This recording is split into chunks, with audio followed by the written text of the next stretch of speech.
Have you ever imagined yourself in the middle of a battle where the fate of everyone is at stake? A single man, brave, challenging hundreds of enemies in a confrontation of faith and power. Sounds like something straight out of an action movie, right? But this is not a fictional story. It's a real event that moved the hearts of everyone who witnessed it. I'm talking about Elijah, the prophet of fire, who faced the powerful prophets of Baal on Mount Carmel. But what happened there? A spiritual battle so intense that in the end, the sky descended in the form of fire, proving that the God of Israel was the only true God. And the question you need to ask yourself is, what does this have to do with our life of faith today? Get ready to discover incredible secrets and revelations that will transform your view of God and spirituality. Stay with me until the end, and I will show you how this battle still reverberates in our lives. Imagine for a moment a setting that mixes beauty and tension. Mount Carmel, with its arid and imposing landscapes, rises like a natural fortress where divine history was about to be written. The white rocks of the mountain, bathed in sunlight, seem to hold secrets from ancient times, from spiritual battles and decisions that would define the future of a nation. The soft sound of the wind passing through the hills seemed to silence the voices of the people gathering to witness what was about to happen. In the distance, the horizon stretched out as if the very sky was watching, waiting for the manifestation of something grand. But at the heart of that mountain, there was a battle much more significant than simple military confrontations. A spiritual battle was about to take place, and its stage would be this monumental setting, Mount Carmel. Elijah, the prophet, was there alone, carrying a tremendous weight on his shoulders. It wasn't just a matter of challenging a group of prophets. It wasn't just a battle of words or actions. He knew the fate of Israel was at stake. What was happening in Israel at that time reflected the deep spiritual corruption of the nation. King Ahab, influenced by his wife Jezebel, had led the people of Israel away from God and towards the worship of Baal, a pagan god, a false idol. The worship of Baal was eroding the roots of Israel, bringing destruction to the nation and distancing the people from the true God. Elijah, as the last prophet still believing in the power of God, knew that something had to be done.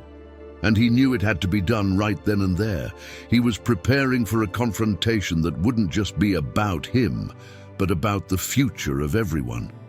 But what would Elijah do to reverse this situation? How could he, alone, challenge such a deeply rooted system? He knew the odds of victory were minimal. On one side, King Ahab and his powerful wife Jezebel, with all the support of the government and the prophets of Baal, and on the other, Elijah, a simple man, without an army, without weapons, only his unshakable faith in God. So, Elijah came up with an audacious idea. A challenge. He would call out the 450 prophets of Baal for a direct confrontation, a test of power that would reveal who the true God was. It sounded like a crazy idea. Challenging 450 men with the backing of the entire royal court would be an impossible task for anyone else. But Elijah, trusting in God, knew that this was the only way to turn the situation around. He was willing to put his faith on the line in a way that had never been seen before. With this challenge, Elijah not only wanted to demonstrate the power of God, but also wanted to grab the attention of all the people. He knew that if the people witnessed God's power in an undeniable way, it would change everything. The fate of Israel could be altered at that very moment. But he knew the people needed a clear sign, something that would leave no doubt. That's why the challenge was structured in a way that would be impossible to ignore. Can you imagine what the scene looked like? A mountain filled with people, with Elijah on one side and the prophets of Baal on the other, all waiting for fire to descend from the sky. But what happened when the prophets of Baal started calling on their God? What would the outcome be of such an uneven confrontation? Would Baal respond, or would God reveal his power in an astounding way? Elijah already knew what was coming next. He knew that fire would descend from the sky, but no one else knew that. Now, imagine the tension in the air as the prophets of Baal began to prepare for their invocation. The sound of their cries and dances seemed to dominate the scene. They called on Baal, shouted for him with all their strength, even cutting their bodies, but the sky remained silent. The wind blowing through the hills seemed like an irony in the face of the prophets' desperate cries. No one answered. Baal did not appear. How do you think Elijah reacted to this? And more importantly, how did he prepare for what was coming next? Don't miss the next part of this story, as what Elijah would do next would be even more impressive and revealing. But before we continue, don't forget to subscribe to our channel and turn on the notifications so you can stay up to date with all of our new content. Have you ever stopped to think about Elijah's courage? In a time when the people of Israel were completely immersed in idolatry and sin, the prophet knew that something radical had to be done to reverse that situation. King Ahab and his wife Jezebel had led Israel away from God, promoting the worship of the god Baal, and the nation had drifted far from true worship. Faithfulness to the God of Israel had weakened, and false beliefs were taking over. The people were captive to an empty religion, and the priests of Baal, with their influence over the royal court, had the power to manipulate the masses. Elijah knew that in order to change this reality, something spectacular had to happen. But he was not willing to follow a common or simple path. He would not bow to the situation as many might have expected. On the contrary, he was determined to boldly challenge the system that had captured the hearts of the people. And for that, he prepared an audacious plan that would leave everyone involved speechless. He issued a direct challenge to the 450 prophets of Baal, one sacrificed to the true God and another to Baal. The God who responded with fire from heaven would be recognized as the true God. Simple as that, but with an intensity and courage that are rare to see. What motivated Elijah to do this? It wasn't just a desire to prove that he was right, but rather the urgency to restore true worship among the people of Israel. It was a spiritual battle that went beyond simply demonstrating who had more power. Elijah knew that by challenging the prophets of Baal, he was, in fact, challenging an entire belief system that had led the people away from God. He wasn't seeking a spectacle, but a clear demonstration of God's sovereignty. He wanted everyone, from the humblest farmer to the king, to see that there was no other God but the God of Israel. It was more than a challenge to the prophets. It was a call to repentance, an opportunity for the people to return to the true God. The idea of the challenge was undoubtedly bold, but Elijah was not alone. He knew that God was with him, and by calling the prophets of Baal to this confrontation, he was giving everyone a chance to witness God's power in action in a visible and undeniable way. The tension in the air was palpable. Imagine the scene. On one side, Elijah, a simple man, yet with unwavering confidence in God. On the other, 450 prophets who had the authority of the government and the approval of Jezebel, the queen who promoted Baal worship. It was an unequal fight, but Elijah knew that with God's help, he could win. And as he prepared for the confrontation, he knew this would be the moment to show the people of Israel once and for all that God was not an abstract concept, but a real and powerful presence, ready to respond when called upon with genuine faith. The battle began with the prophets of Baal taking the lead. As expected, they began to call upon Baal fervently. They cried out, danced around the altar, and cut themselves, doing everything they could to get the attention of their God. The sky, however, remained silent. There was no response. The fire did not come down, and as time passed, the desperation of the prophets grew. Imagine the scene. 450 men in a frenzy, offering all kinds of sacrifices, but with no sign of a response. The contrast between the desperate energy of the prophets of Baal and the absolute silence of the sky made the scene even more tense. It was at this moment that Elijah, with surprising calm, began to interact with the prophets of Baal. He subtly yet powerfully provoked them. He mocked them, saying, "Cry louder. Maybe your God is busy or traveling or even sleeping." Elijah's sarcasm was not just a provocation, but a reminder to the people of Israel about the futility of idols. He knew that Baal would not answer because Baal was not real. He wanted everyone present to see the comparison between Baal's futile attempt and true faith in the living God. While the prophets of Baal continued in vain, Elijah prepared his own altar with a confidence that defied all human logic. But what Elijah did next left everyone even more amazed. He knew that the people needed to see something extraordinary. It wasn't enough to just call on God. He wanted to ensure that when the fire came down, it would be clear to everyone that this was not an accident or coincidence. To do so, Elijah took impressive steps. He did something that went beyond the simple invocation. He asked for water, a large amount of water, to be brought and poured over the altar. He wanted the altar to be completely soaked. What was he doing? He was creating an impossible condition for the fire to come down so that no one could deny that it was a miracle. Why did Elijah do this? He was demonstrating the greatness and power of God. He knew that for the miracle to be undeniable, the conditions had to be as adverse as possible. He wanted the people to see that this was not a simple coincidence or a human manipulation, but a direct intervention of the God who commands the heavens and the earth. With each drop of water that fell on the altar, the expectation grew. How do you think the people reacted to this? How do you imagine what happened when the moment finally arrived?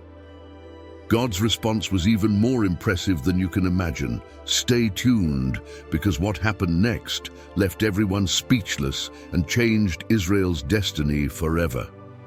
But before that, if you've made it this far, tell me in the comments what you think about this biblical event. Let's interact and learn from each other. Imagine the scene. The sun was setting on the horizon, warming the dry and barren land of Mount Carmel.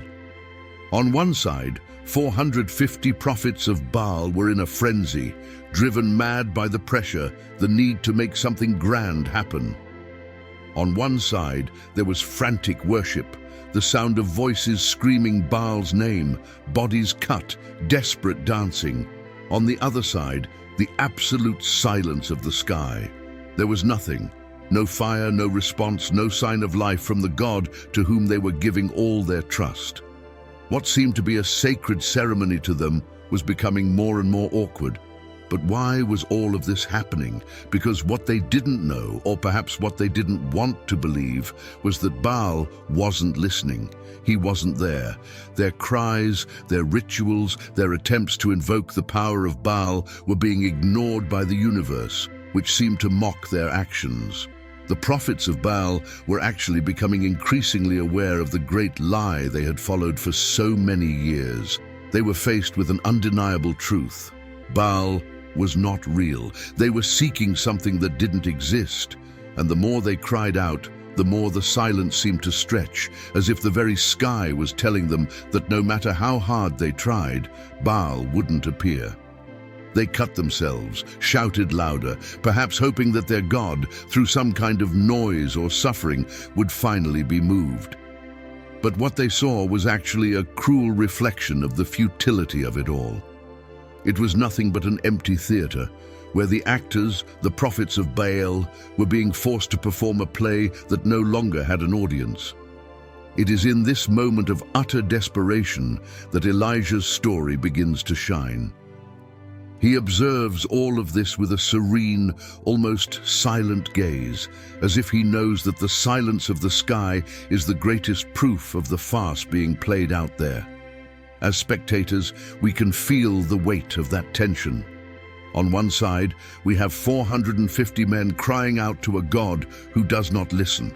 On the other side, a single man alone, waiting for his turn, confident, sure that he doesn't need to shout or dance, because he knows that the true God doesn't need noise, suffering, or body cuts to respond. God makes himself heard in calmness, confidence, and faith. The struggle wasn't between Elijah and the prophets of Baal. The real battle was being fought in the heart of Israel. Would they choose to follow the real God or continue to deceive themselves with false idols? And what happens to these prophets as time goes on? Desperation becomes palpable. They keep shouting. They cut themselves again. Their clothes are stained with blood and sweat. But the sky remains silent, indifferent to their efforts. There was no sign of fire, nothing to prove that Baal was listening, and as if their suffering wasn't enough, they began to make even more dangerous sacrifices, trying to appeal to the limits of hopelessness.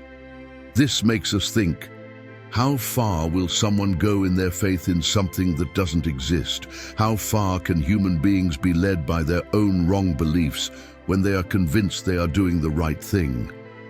This is idolatry in its most raw essence, the attempt to seek something or someone as a substitute for God, when in reality it is just an illusion that leaves us emptier and emptier. At this moment, it wasn't just a ritual unfolding, but a true spiritual lesson. The prophets of Baal were trying everything, but what they were really doing was showing us what happens when we place our trust in something that has no power to respond. They were actually serving as an example of what happens when idolatry, whether of a false god, an addiction, a desire, or anything that takes God's place in our lives, fails completely. They were having their faith shaken, not only because the fire didn't fall, but because they were reaching the bottom of the pit. They were discovering, in pain and effort, that this path had no way back. And as spectators of this moment, we cannot help but feel some empathy for these men who were there, completely disoriented, fighting for something that wouldn't respond. By now, the people were watching in silence, stunned. They were witnessing the failure of a religion that promised so much and delivered nothing. And what would happen when it was finally Elijah's turn? What would he do to turn the situation around and show the people of Israel the truth of God in such a clear and powerful way that no one would doubt that the Lord was God? How would he turn this scene of desperation into a triumph of faith? This is something the prophets of Baal certainly didn't expect. While they continued to cry out and cut themselves, Elijah was about to do something so simple that it seemed impossible. He would simply trust in God with unwavering faith. He knew that no matter how hard the prophets of Baal tried, the true answer would come from God. Elijah didn't need to do anything extraordinary except demonstrate pure and authentic faith, and he knew that if this happened, the impact would be undeniable. Now, imagine how this must have impacted those who were watching. They were witnessing a historic moment where everything they were used to seeing from their idols was failing right before their eyes, and on the other side, a man of God waiting confidently for the response from the true God. This had to shake their beliefs, their worldview, because what would happen next would be a turning point for everyone. Elijah wouldn't need to shout. He wouldn't need to cut himself. He would trust in the power of the true God, and the result, my friends, would be more impressive than anything the prophets of Baal could have ever imagined. Stay tuned, because what will happen next will change the fate of all, once and for all. Now, imagine the tension in the air. Mount Carmel was silent, but the agitation in the hearts of the crowd was palpable. The prophets of Baal had failed miserably, but still the people were in doubt. They needed more than just words. They needed to see once and for all that the God of Israel was real and more powerful than anything else they had followed up until that moment.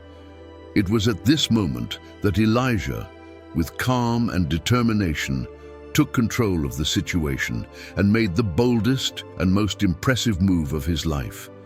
He knew that God's victory wouldn't just be a matter of fire from heaven, but an irrefutable declaration of divine power. Elijah didn't want just a quick answer. He wanted an answer so clear and undeniable that no one, not even the most skeptical, could deny the greatness of the God of Israel. What Elijah did next was an act of faith that defied all human logic. He took 12 stones, symbolizing the 12 tribes of Israel, and began to build the altar. Each stone held deep significance, representing God's covenant with his chosen people. It was an altar, not just physically, but symbolically, where God would be worshipped in an entirely new way, a symbol of unity and reconciliation between the people and their Creator. But Elijah didn't stop there. He was about to take a step that would leave everyone in shock. He commanded that the altar be drenched with water, not 1 or 2 jars of water, but an immense amount, so much that the water began to form a trench around the altar. The sight was overwhelming, a soaked altar with drenched sacrifices and water flowing everywhere. Now you must be wondering, why did he do this? Why, knowing he needed fire, did Elijah choose to make it impossible in human eyes for any fire to come from something that was completely soaked? Elijah's step was not only a demonstration of faith, it was a provocation, a bold assertion that when God acts, there's no explanation. In other words, Elijah was saying, it's not my strength, my ability, or my control over the situation that's going to make this happen. It will be only God's power. And it's at this moment, exactly at this point in the story, that we realize the level of trust Elijah had in God. The most impressive thing about all of this is that from a human perspective, everything seemed wrong. Anyone could look at that scene and think, he's doing everything wrong. Why is he soaking the sacrifice? This will only make it even harder to light. But for Elijah, this wasn't a mistake. It was an act of pure trust in God. He knew that in human eyes, the idea of fire coming from heaven onto something drenched seemed absurd. But that was exactly what made God's miracle even more glorious. If something happened there, everyone would know that it wasn't just a coincidence. It wouldn't be a trick. It would be God acting supernaturally, beyond what anyone could imagine or explain. As he did this, the crowd watched in silence. What Elijah was doing was completely counterintuitive. Human logic would say, why waste so much water when what you need is fire? And the answer was clear, so that everyone would know that when God acts, there's no human explanation possible. It wasn't about the prophet, but about the God he represented. The altar was now completely saturated, and the water was flowing around. But Elijah didn't seem worried. He wasn't trying to manipulate the elements. He was setting the stage, creating a scenario where the only plausible explanation for what would happen next was the direct intervention of God. Now, think with me. What do you think Elijah felt in that moment? He was alone, challenging not just the prophets of Baal, but the entire nation of Israel, divided between 2 gods. He knew all eyes were on him. But more than that, he knew that if God didn't respond, he would be in an impossible situation. Elijah couldn't control the fire. He had no power over the natural elements. He only had his faith, his unwavering trust in a God who had always kept his promises. And Elijah's trust was not based on empty promises, but on the history of how God had always responded to his people in the past. How he had rescued the Israelites from slavery in Egypt, how he had guided them through the desert, and how, in his mercy, he had been faithful to them even when they were unfaithful. Elijah knew this was the moment for God to reveal himself again, and he was willing to take every necessary step for everyone to see God's glory. Can you imagine the growing tension at that moment? As the water accumulated around the altar, the crowd probably didn't know what to think. Many were still bound to their old beliefs. Some might have been skeptical, others doubtful. But something greater was happening there. Elijah was setting a turning point. He was creating a scenario where, if God responded, no one could deny his sovereignty. It was more than just a sacrifice. It was a declaration of trust and total dependence on God. Elijah's faith wasn't just in waiting for fire to come. He knew that if God wanted to respond, he wouldn't have any issue with a soaked altar. Elijah was creating a space where God's power could be seen clearly and unmistakably. Now what comes next, you already know. The decisive moment was about to happen. The fire would come from heaven, but it wouldn't come from a simple or common situation. It would come from something that seemed impossible, from a completely soaked altar, a clear and irrefutable proof of God's power. And when that fire came down, what happened next would forever change the way the people of Israel saw the sovereignty of God. Get ready, because the divine answer will be greater than anyone could have expected. When God acts, he always does so in a way that surprises us, challenges us, and above all, teaches us to trust him deeply. Now, imagine the scene. The people waiting, Elijah praying, and God about to respond in a way so powerful that no one would ever forget. Stay tuned, because the next turn of this story will surprise you even more. Imagine the scene. On one side, the chaotic scene of the prophets of Baal. They were desperate, screaming, mutilating themselves, dancing frantically, trying in every way to get the attention of a God that, in reality, didn't exist. But on the other side, Elijah was calm, peaceful, and doing something surprisingly simple. He didn't perform a frantic dance, he didn't shout, and he didn't make a long and elaborate prayer. No, Elijah did something much deeper. He did something so simple yet so powerful that it makes us reflect on how often we complicate our faith when it should be based on complete trust in God.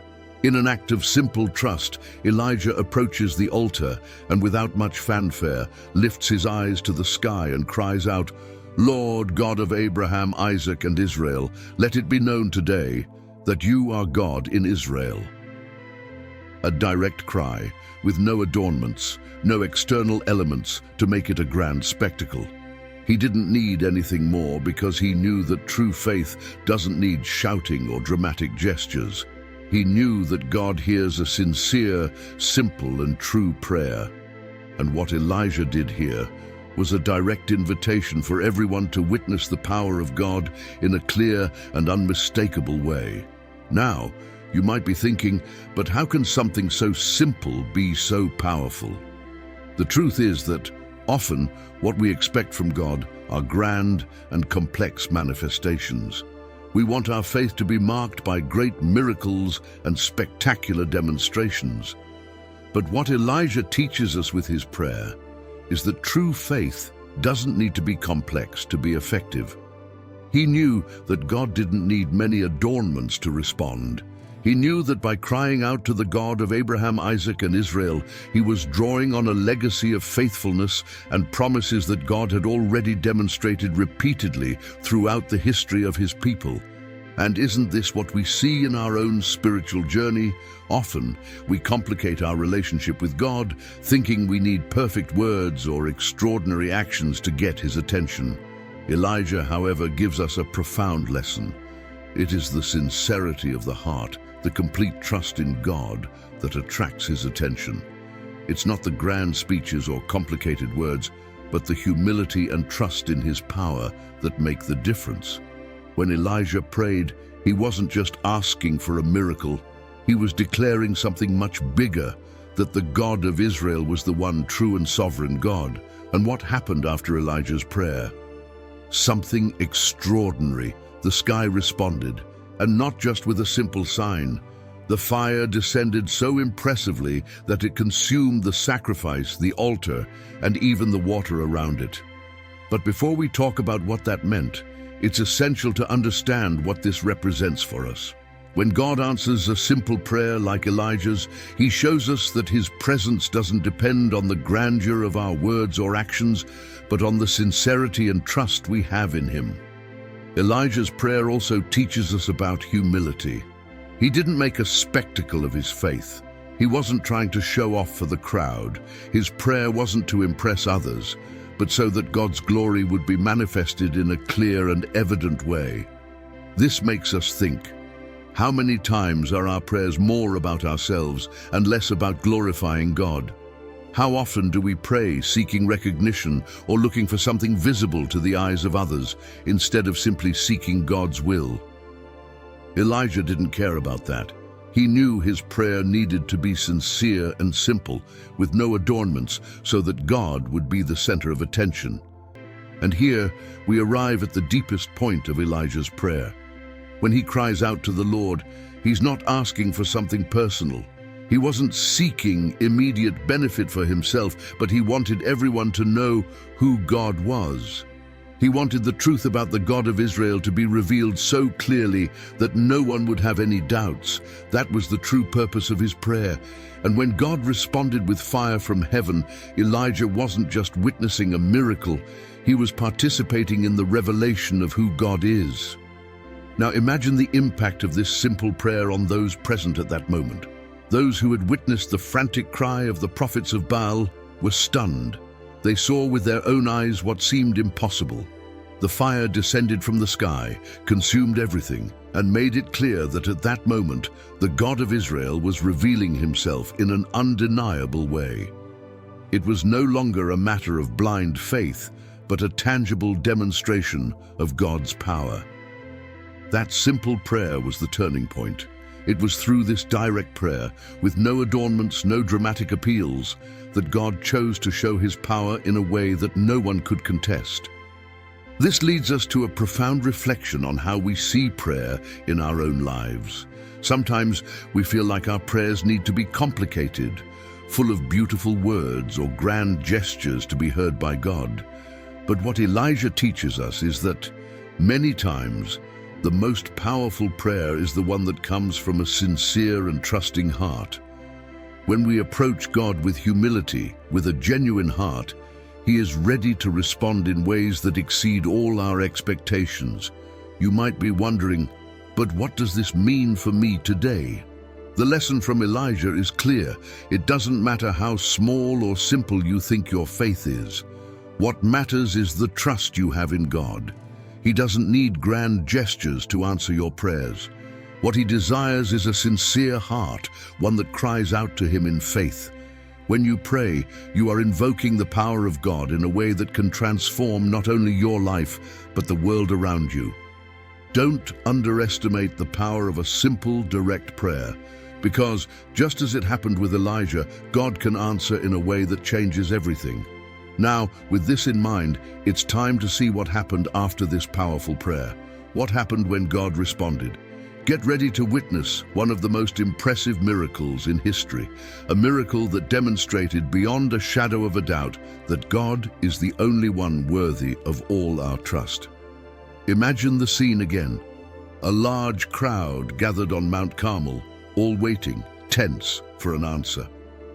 On one side, the prophets of Baal, desperate, shouting and mutilating themselves to call upon their God. On the other side, the prophet Elijah, with a confident heart, in a posture of total dependence on God. And when he finishes his simple yet faith-filled prayer, the sky seems to open in a supernatural way. Suddenly a flame of fire descends impressively, like a lightning bolt, consuming everything in its path. The sacrifice, the wood, the stones, and even the water Elijah had carefully placed around the altar. What happened next was not only an answer for Elijah, but a definitive response for everyone present. What we see here is a clear example of how God can manifest his power in an unmistakable and impressive way. This was not a common miracle. It was not just fire falling to consume the sacrifice. The fire did not simply burn the flesh or the wood, but also the stones and the water, something that, under natural circumstances, would be impossible to happen. After all, fire does not consume stones, and large amounts of water should extinguish any flame. But God, in answering Elijah's prayer, defied all natural laws and demonstrated his absolute sovereignty over everything that exists. The fire from heaven was not just an answer for Elijah, but a way for God to reveal himself to the people of Israel in an indisputable manner. And here is the big point. God did not act merely to answer the request of a prophet. He was not just doing a favor for Elijah. No, God was showing the entire nation of Israel with an undeniable demonstration that He was the only true God. Those who were there, the Israelites who had been lost in worshipping Baal and other gods, were now witnessing the sovereign power of God in a clear and irreversible way. There was no longer any room for doubt about who was in control. God was manifesting Himself in such a grand way that no one could continue in disbelief. The fire not only consumed the altar, but also burned away any doubt that existed in the hearts of the people. Now let us reflect for a moment on the power of prayer. Elijah made a simple prayer full of trust in God, and his faith was rewarded in an extraordinary way. But do you notice how this also teaches us about the power of unwavering trust in God? Elijah did not try to manipulate God with big words or complicated rituals. He did not attempt in any way to make his prayer more than just a simple conversation with the Creator. He trusted in God's character, knew who He was, and understood that if God wanted, the fire would descend and answer his prayer. What Elijah's prayer shows us is that true faith does not depend on us, but on God.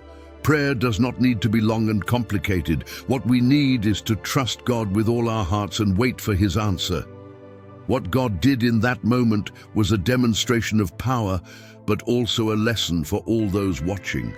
The prophets of Baal, who had struggled so much, were left speechless. And the people of Israel, who had strayed for so long, were now faced with something that could not be contested. The fire from heaven was not just a miracle. It was proof that God is real, that He hears prayers, and that He is capable of making the impossible happen. This display of power was a definitive sign, not only for those present, but for the entire history of Israel, and in a way for all of us. And the impact of this was profound. What we saw on Mount Carmel was a historic turning point. The people of Israel, who had turned away from God and followed other gods, now had the opportunity to repent and return to the Lord. When the fire fell, it was not just proof that God was present, it was an opportunity for everyone to turn their hearts back to Him. The nation of Israel was spiritually lost, but that divine manifestation was the turning point. The fire was not only to demonstrate God's power, it was a call to repentance. By witnessing the divine response, the Israelites were confronted with the reality that, during all those years of idolatry, they had turned away from the one true God. What happened after the fire fell? What did the people do after witnessing such a powerful and impossible event? Can you imagine the impact of seeing something so extraordinary? What did it mean for them in that moment? And more importantly, what does it mean for us today?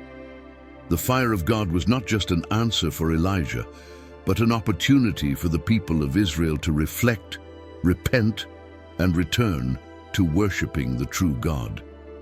After this manifestation of power, doubts were dissipated, and a choice was placed before them: follow God or continue in the era of idolatry. How did they respond to this divine opportunity to return to the Lord? The story of the fire from heaven is much more than just a miracle. It is a reminder that God is sovereign, that He hears our prayers, and that He is capable of doing the impossible. It is a demonstration of His absolute power and His willingness to intervene in our world. For Elijah, it was a reward for his unwavering faith. For the people of Israel, it was an opportunity for transformation and reconciliation with God. But what happened next? How did Elijah's faith and God's power influence the people of Israel? What was their reaction to this incredible manifestation of power? And what can we learn from this for our own lives and prayers? These are the questions we will explore in the next part of this story. Silence took over Mount Carmel. After the powerful manifestation of heavenly fire that consumed everything, the people of Israel could no longer hide their disbelief. They were stunned, speechless, unable to process what they had just witnessed. Each of them, in some way, was touched by the undeniable presence of God, and, in a collective movement, the crowd fell to their knees in worship, bowing before the Lord. At that moment, there was no longer any doubt. The God of Israel, the one true God, had revealed himself in an unbeatable, irrefutable way. Without words, they recognized God's sovereignty, his authority over everything that existed. But the impact of this display of power did not stop there. Elijah was not merely celebrating the moment of God's response. He knew that this historic moment had a much greater purpose than simply convincing the nation of Israel. A spiritual war was taking place, an invisible battle that affected the hearts and souls of the people, and that battle needed to be finished. It was not enough to simply show who the true God was. It was now necessary to take a decisive action to destroy the source of all idolatry and sin that had contaminated Israel. So, with a firm and determined voice, Elijah ordered the capture of the prophets of Baal. All 450 prophets of Baal who had led the people to worship a false god were now before divine judgment. Not only had God's fire been a supernatural response, but victory over the idols had to be sealed, and this meant the death of the prophets of Baal. The death of these false prophets was not merely an act of justice, it was a declaration that idolatry and worship of false gods would no longer be tolerated in Israel. That action was symbolic. Elijah was not just punishing men who had strayed from the path, but he was, definitively, ending the cycle of worship to Baal. He knew that as long as these idols continued to be worshipped, the people would never experience true spiritual freedom. And this victory, this sentence, was the necessary step to restore Israel's purity before God. Now, as we reflect on Elijah's victory, it is essential to think about what this means for us today. If we look at our modern society, we can easily see that, just like the Israelites of old, we also struggle with idolatry. But instead of worshipping gods like Baal, our contemporary struggle is against idols that appear in much more subtle ways, yet are equally destructive. What today distracts us from true worship of the living God? Money, fame, power, status. These are just some of the modern idols that shape people's lives, controlling their decisions, emotions, and even their beliefs. And what can we learn from Elijah's victory? How can we apply his courage, his unwavering faith, and his determination in our own fight against these modern idols? Elijah's victory was not limited to an isolated historical moment. It teaches us that, just as he faced the prophets of Baal, we are also called to confront the idols of our time. We cannot be complacent with idolatry, whether it takes the form of wealth, power, or anything else that takes the place of God in our lives. The question that stands before us is, what has become our modern Baal? What has stolen our hearts, our worship, our devotion? We can look at the choices we make every day and realize that often we are sacrificing our time, our energy, and even our peace for something that is not God. And what should we do about it? Elijah gives us a clear example. We cannot simply be spectators of our own spiritual lives. Just as Elijah confronted the prophets of Baal, we must, in some way, confront and destroy the idols that lead us away from the Lord. For many of us, this may mean a drastic change in priorities, a firm decision to put God first in our choices, in our finances, in our relationships, and even in our pursuit of recognition and success. Just like Elijah, we may need to be bold enough to renounce certain values or practices that are not aligned with the kingdom of God. But how can we carry this out in our daily lives? How can we live the victory of Elijah and ensure that we are not serving modern idols? The answer lies in our attitude of prayer, in our posture of faith, and in our trust that God has control over all things. Elijah did not need to do anything more after the simple prayer and the fire that descended. The victory was already secured. But what he did next, and what we must also do, is make a firm, practical decision to confront whatever diverts our focus from God. If modern idols in our lives continue to influence us, we need, just like Elijah, to act with courage and determine that our worship will be exclusively for God. This is the true spiritual victory. Now, the story of Elijah does not end there. What happened after this great victory over the idols of Baal and the destruction of the false prophets? The people of Israel, who witnessed Elijah's spiritual victory, what did they do after this undeniable demonstration of God's power? How did this victory affect Elijah's life, and what can we learn about what comes after a great spiritual triumph? These questions are the next step in this journey, and the conclusion of this story will teach us a valuable lesson about persevering in faith and the challenges that can still arise even after a great miracle. Elijah's battle against the prophets of Baal was not just a physical confrontation, but a spiritual showdown with cosmic proportions. The story of Elijah and his victory over the prophets of Baal is not merely an ancient tale. It is a message that resonates through the ages, bringing lessons that remain eternal and relevant today. That battle was not a simple contest of who had more power, but a spiritual confrontation where faith, courage, and the presence of God emerged as the true victors. Elijah was not only facing men, he was challenging the very belief system that had dominated Israel for so long. He knew that what was at stake was far greater than himself. It was the honor of God and the salvation of the people of Israel. Elijah's victory over the prophets of Baal was a decisive triumph over the idolatry that had consumed the people of Israel. When the heavenly fire descended, it was not just a miracle. It was an affirmation of God's absolute power over all things, a demonstration that He is sovereign and that no one or nothing can challenge Him. The fire did not only consume the sacrifice, it also consumed the lies and false hopes being fed to those who worshipped Baal. God not only revealed Himself as the true God, but also tore down the false gods being worshipped. However, the most powerful lesson from this entire story goes beyond the spectacle of the heavenly fire or the execution of the prophets of Baal. The true lesson of Elijah lies in his courage and his unwavering faith in God. When he ascended Mount Carmel, he was not just praying for a miracle, he was challenging the power of the idolatrous culture that dominated Israel. He was saying, "Let God be true and every man a liar." More importantly, he was putting his own life at risk, knowing that the victory would not come from his own ability, but from God's power. When all seemed lost, Elijah had the courage to fully trust in divine intervention, and it was that trust that brought the victory. Looking at us today, we can draw practical and profound lessons. Elijah's life teaches us that in times of crisis, when the world seems to be going in the wrong direction, we must rise up with courage, just as he did.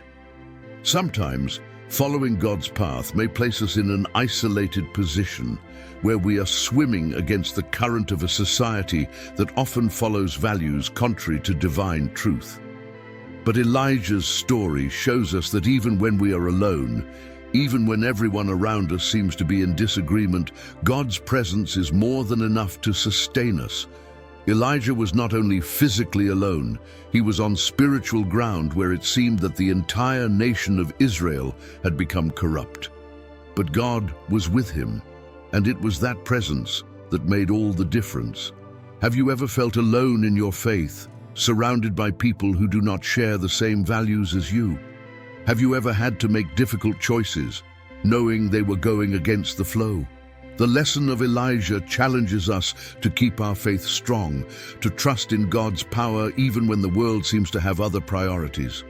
True victory is not found in the circumstances, but in our unwavering trust in God. Like Elijah, we must remember that our struggle is not against flesh and blood, but against principalities and powers that seek to draw us away from God's divine purpose. And, like Elijah, we need to be bold enough to stand firm, even when everyone around us is walking a different path. Now, what can we learn about the nature of God from this event? The fire that descended was not just a manifestation of power, but also a sign of divine purification. God does not settle for what is impure, but he is always ready to purify, restore, and bring those who turn to him back to true worship. The fire that consumed the sacrifice not only demonstrated God's power, but it also burned away all falsehood, showing that he is a God who purifies hearts and calls us to a life of purity. So, when we face life's challenges, when we encounter difficult choices, and when modern idols try to take God's place in our lives, we must remember Elijah's eternal lesson. God is faithful. He is capable of acting in surprising and powerful ways in our lives, just as he did in Elijah's story. Even when it seems that we are alone, or that the forces around us are unbeatable, victory is assured for those who place their full trust in God. Finally, Elijah's victory over the prophets of Baal invites us to reflect on our own lives. Are we willing to confront the idols of our time with the same courage Elijah had? Are we, like him, willing to put our faith into action, trusting that in any situation, God's power will always prevail? If we are willing to trust him, his presence will be a guarantee of victory in our journey. And the story of Elijah does not end with the fire on Mount Carmel. What comes after teaches us about how to persevere in faith, even after victories. Stay tuned, for the lessons from Elijah continue to resonate in our lives, revealing more about God's character and the path to true spiritual victory. Now, what do you think of Elijah's story and everything he taught us about faith and courage? Have you ever gone through a moment where you had to stand up against something or someone, even knowing you were going against the current? I'd love to hear your thoughts in the comments. Also, share how you apply or would like to apply these lessons from Elijah in your life. Remember, no matter what battle you're facing, faith and God's presence are more powerful than any challenge. If you liked the video, don't forget to leave a like and subscribe to the channel so you don't miss out on more amazing content. Let's continue this conversation and strengthen our faith together. And of course, share it with someone who needs to hear this message. See you in the next video.